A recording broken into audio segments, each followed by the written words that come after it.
A Rover Story, Chapter 62, Problem Solving. We did not anticipate this problem, I say. I did not think the terrain got this rough, Fly says. I replay Fly's footage. Now that I know what to look for, I am able to see the problem that I missed the first time, the unexpected increase in the steepness of the slope of the ground. I would like to be able to express the human emotion of frustration, but I cannot.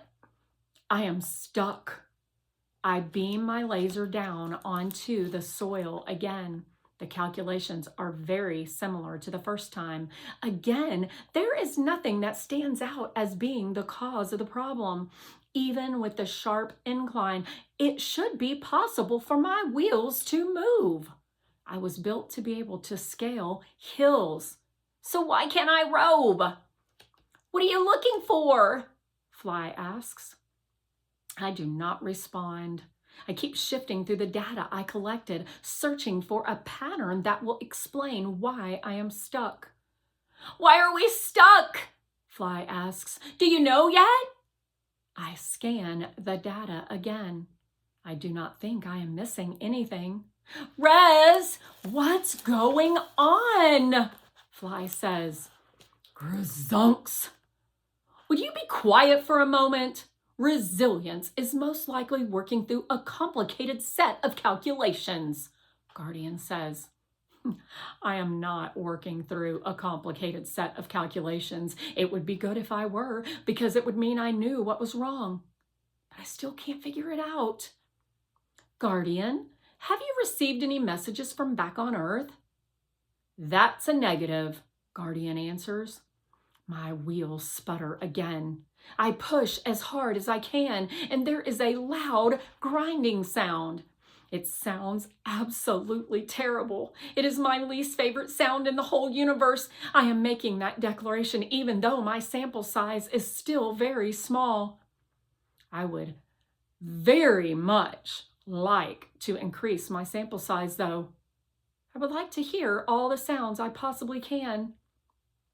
But that will not happen if I stay stuck. I grind my wheels one more time. Still no movement. I would advise stopping that behavior, Guardian says. You may unintentionally cause more damage to your system. My system is not currently damaged, I respond back quickly.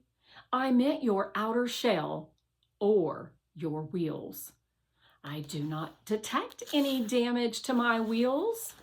I try to move my wheels once more and hear an awful grinding sound that gives a different answer. Very well, you should be moving in no time then, Guardian answers. Wait, do you have a message that tells you that there is damage to my system? I ask. Will one of you please tell me what is going on? Fly says. I'm starting to bug out. Is your system malfunctioning? Guardian asks Fly. At the same moment, I say, you are fine, Fly. It will be okay. Just give me approximately 1 minute and 3 seconds to reanalyze my system's data. Approximately? Any chance it will be quicker? 1 minute and 3 seconds is a really long time, Fly says. Fly, please give me an affirmative or negative on if your system is really having an issue, Guardian says. I think this is the first time Guardian has ever called Fly by his name. I consider bringing attention to this. But given all the problems facing us, I decide to hold on to this information to discuss later. Fly's system is fine, I clarify for Guardian. I do quickly check Fly's system before making this proclamation, but I am pleased to say my initial assessment of the situation was correct. Drones, I have learned from spending time with Fly, my sample size of one, are prone to exaggeration. I believe Fly means that he is simply feeling out of sorts because we are stuck. Grzunks, believe, feel, Guardian begins to say. We know, I say. let's table that disagreement for now and focus on the problem at hand. That last thing, so sorry, is something I once heard Raina say to Xander. I remember the day she said it. It was a day when there was something very, very wrong with the landing calculation. Xander had then become concerned about something with my camera angle capabilities.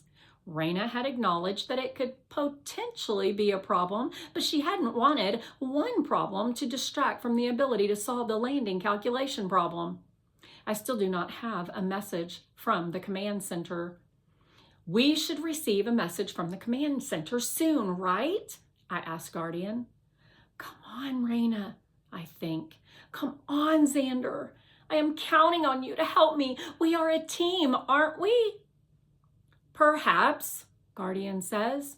Not always. If there is nothing drastically wrong with your system, then this is a routine problem. Rovers are expected to solve routine problems.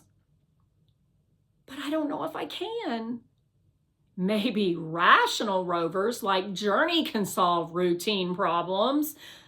But I feel the human emotion of doubt winding its way through my system, snaking into my wiring and dripping down into the core of my battery. The hazmat sent the wrong rover, I think. And because they sent the wrong rover, we are stuck. The mission is stuck. You can do this, Rez, Fly says. I have sensed Fly jittering around inside me. He is not literally having technical system issues, but he is clearly in distress. Could I help? Fly suggests. I'm not sure. I could do a quick flight and scan the area. Maybe there's something you aren't seeing, Fly says. I don't see anything from way up here, but Fly could get a more detailed look, Guardian inputs. What do you think, Rez? Fly asks. I am unsure. There is a chance Fly could be helpful, but I also don't want to put Fly in any unnecessary danger. I think I should do it. I'm going to do it, Fly says, and before I've responded, Fly has already sputtered out from inside me and is darting off ahead. Just hold on, Rez. I'll let you know if I see anything. Fly, please be safe. I'm fine. And Fly? Yes? Thank you, I say.